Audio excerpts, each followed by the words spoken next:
చిగురుపాటి జయరాం హత్య కేసులో ప్రధాన నిందితుడు రాకేష్ రెడ్డి కుయుక్తులు ఒక్కొక్కటిగా వెలుగు చూస్తున్నాయి. జయరాంను అతను పథకం ప్రకారమే అంతమొందించాడని తాజాగా పోలీసులు గుర్తించారు. హత్యకు ముందు నిందితుడు ఒక వీడియోను తీసినట్లు కూడా నిర్ధారించుకున్నారు.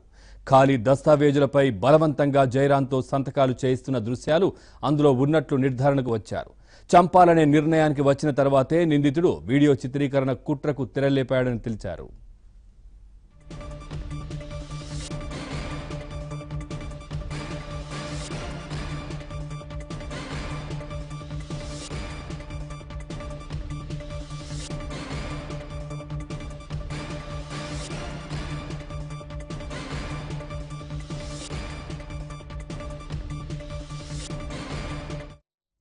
దస్తావేజులను అడ్డం పెట్టుకుని అతనికి సంబంధించిన మొత్తం ఆస్తులను దోచుకోవడమే నిందితుని వ్యూహం. జయరాం తనకు గతంలోనే ఆస్తులు స్వాధీనం చేశాడనేందుకు దస్తావేజులతో పాటు వీడియో మరో బలమైన ఆధారం అవుతుందని ప్లాన్ చేశాడు. దీంతో జయరాం ఆస్తులపై న్యాయ వివాదాలు సృష్టించడం, కుటుంబ సభ్యులను బెదిరించి వాటిని కాజేయడం నిందితుని అసలు ఉద్దేశం అని దర్యాప్తు అధికారులు తేల్చారు.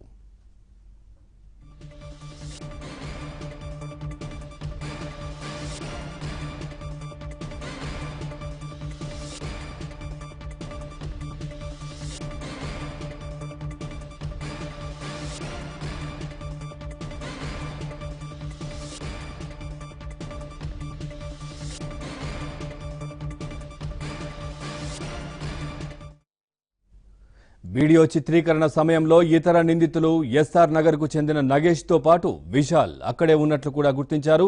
కొంతసేపటి తర్వాత పరిస్థితి అదుపు తప్పుతున్నట్లు గ్రహించి నగేష్ అక్కడి నుంచి జారుకోగా విశాల్ మాత్రం అక్కడే ఉండిపోయినట్లు తెలుసుకున్నారు. ఈ ఉదంతంలో వీడియో ముఖ్య ఆధారమవుతుందని భావిస్తున్న పోలీసులు దాన్ని సేకరించే పనిలో నిమగ్నమయ్యారు.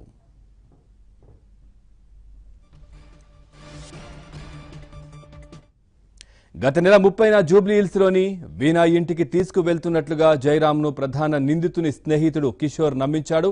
తీరా కారు రాకేష్ రెడ్డి ఇంట్లోకి వెళ్తున్నట్లు ఆయన చివరి నిమిషంలో గుర్తించాడు. అప్పటికే అక్కడ రాకేష్ రెడ్డి కనిపించడంతో తప్పించుకునే మార్గం లేక అలా ఉండిపోయాడు. ఏదో ఒకటి చెప్పి తప్పించుకుందామని భావించినా ఆ అవకాశాన్ని నిందితుడు అతనికి ఇవ్వలేదు.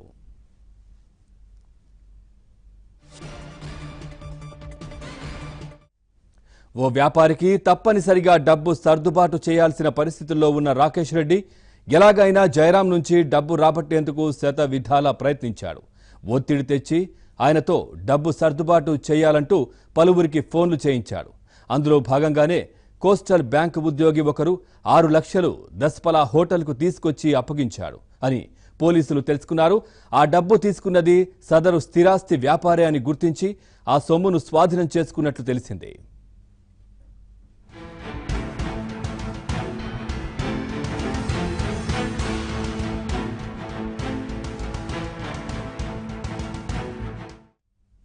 దర్యాప్తులో నిందితుడు పొంతనలేని సమాధానాలు చెబుతుండడం పోలీసులకు తలనొప్పిగా మారింది. జయరాం తనకు 4 కోట్లు అప్పు ఉన్నట్లు చెబుతూ వచ్చిన నిందితుడు అందుకు ఆధారాలను చూపకపోవడంతో అతనికి అంత ఆర్థిక స్తోమత లేదని నిర్ధారణకు వచ్చారు. దీంతో నిందితుడి నుంచి రాబడుతున్న విషయాలు వాస్తవమేనా అని నిర్ధారించుకునేందుకు సాంకేతిక పరిజ్ఞానాన్ని వినియోగిస్తున్నారు. రాకేష్ రెడ్డి వాంగ్మూలం ఆధారంగా అతని మొబైల్ కాల్ డేటాను విశ్లేషించడంతో పాటు అందుకు సంబంధించిన సీసీ ఫుటేజీలేమైనా లభిస్తాయా అనే దిశగా ఆరా తీస్తున్నారు.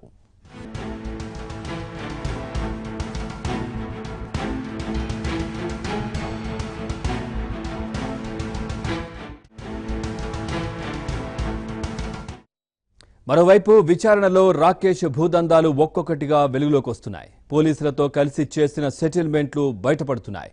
హైదరాబాద్ శివార్లలో భారీగా సెటిల్మెంట్లకు పాల్పడ్డాడని, ఒక్కో సెటిల్మెంట్కు పోలీసులకు భారీగా నజరానా ఇచ్చేవాడని విచారణ అధికారులు చెబుతున్నారు.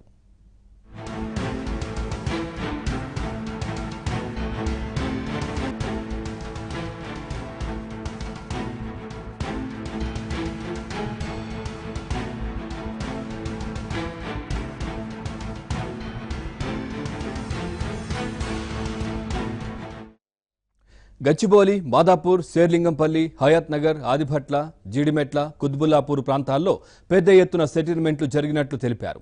ఖాళీ స్థలాలపై రాకేష్ వివాదాలు సృష్టించి పోలీసులతో బెదిరింపులకు దిగేవాడని చెబుతున్నారు. రియల్ ఎస్టేట్ దందా పేరుతో పలువురు వ్యాపారులకు రాకేష్ టోకరా ఇచ్చినట్లు తెలుస్తోంది. బాగా డబ్బులున్న వ్యాపారులను పోలీసులతో కలిసి బెదిరించేవాడని తెలుస్తోంది.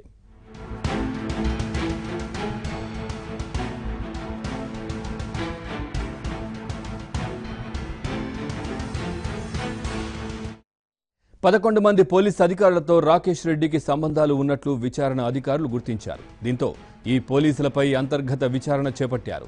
జయరాంను హత్య చేసిన విషయాన్ని మొదట రాయదుర్గం సీఐ రాంబాబుకు తెలియజేయగా హత్య జరిగిన ప్రాంతం తన పరిధిలోకి రాదని జూబ్లీహిల్స్ ఇన్స్పెక్టర్కు సమాచారం అందిస్తానని చెప్పినట్లు అధికారులు తెలిపారు.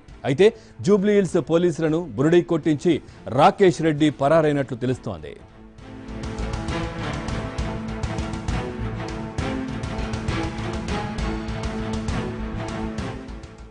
ప్రధాన నిందితుడు రాకేష్ రెడ్డి ఇంట్రాగేషన్లో ఏపీ పోలీసులకు బురుడీ కొట్టాడని తెలంగాణ పోలీసులు గుర్తించారు. జయరాంను హత్య చేసినప్పుడు రాకేష్తో పాటు మరికొందరు ఉన్నట్లు సాక్ష్యాధారాలు సేకరించారు. ఓ రౌడీ షీటర్, మరికొంతమంది పోలీసు అధికారులు, రియాల్టర్లు, సినీ నటులు ఈ కేసులో విచారణను ఎదుర్కొంటున్నారు. ఈ క్రమంలో జయరాం హత్య తర్వాత రాకేష్ ఏ పోలీస్ అధికారులతో మాట్లాడారనే విషయాలను కాల్ లిస్టు ద్వారా గుర్తించి వారందరికీ నోటీసులు ఇవ్వడానికి హైదరాబాద్ పోలీసులు సన్నద్ధమయ్యారు.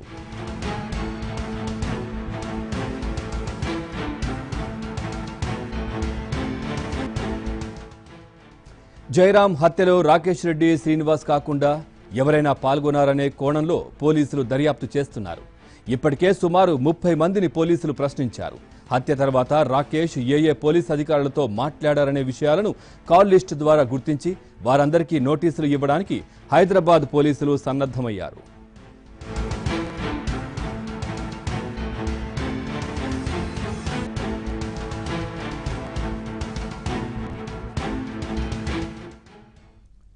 ఇక ఇదే విషయానికి సంబంధించి మరింత సమాచారాన్ని మా క్రైమ్ కరెస్పాండెంట్ కృష్ణమూర్తి అందిస్తారు. కృష్ణమూర్తి,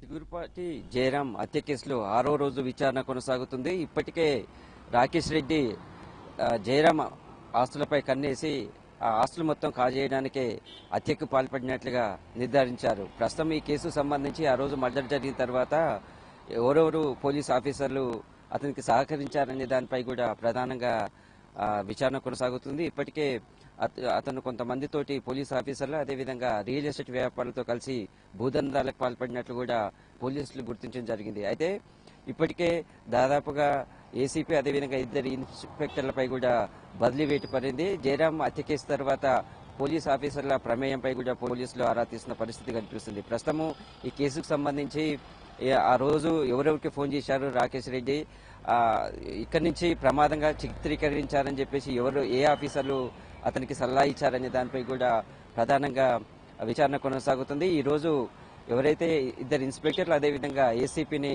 అంతర్గతంగా విచారించినారో మరోవైపు జయరాం హత్య కేసుకు సంబంధించి ఇప్పటికే అన్ని సాక్ష్యాధారాలు సేకరించారు. ఒక కేసు రికన్స్ట్రక్షన్ మాత్రమే మిగిలి ఉంది. ఎందుకంటే రాకేష్ రెడ్డి తన ఇంట్లో హత్య చేసిన తర్వాత నందిగామకు ఏ విధంగా తీసుకెళ్లాడు, అక్కడికి తీసుకెళ్లే ముందు ఎవరెవరు సహకరించారనేది కూడా ఈ రోజు కానీ రేపు కానీ సీన్ రికన్స్ట్రక్షన్ చేసే అవకాశాలు ఉన్నాయి. ఇప్పటికే రాకేష్ రెడ్డి దాదాపుగా భూదందాలు అదేవిధంగా సెటిల్మెంట్ చేస్తూ కొంతమందిని రియల్ ఎస్టేట్ అదేవిధంగా పోలీసులను కూడా తన గుప్పిట్లో పెట్టుకున్నట్లుగా ప్రాథమికంగా పోలీసులు నిర్ధారించడం జరిగింది.